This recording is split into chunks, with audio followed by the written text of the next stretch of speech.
Okay, so this time we have y equals the integral from x to 0 of t cubed minus 2t to the power of 9 dt. Well, this time the bottom limit is x, okay?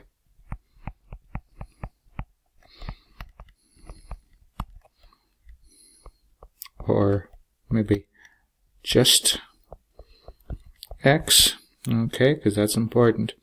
And the top limit is 0, okay? Is a constant. The fact that it's 0 doesn't make any difference. If it's a constant, that's what we're interested in.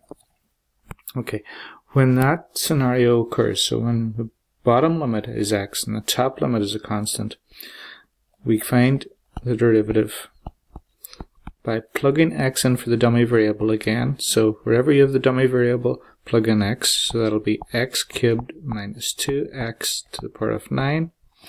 And then change the sign of the entire expression. And the easiest way to do that is just to put a minus in front of everything. Okay? Just put a minus in front of it, and that's it.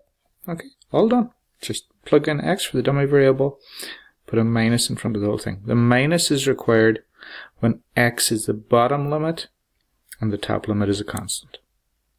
If it's reversed, if the bottom limit is a constant and the top limit was the x, then there's no need for the minus sign. That's the difference.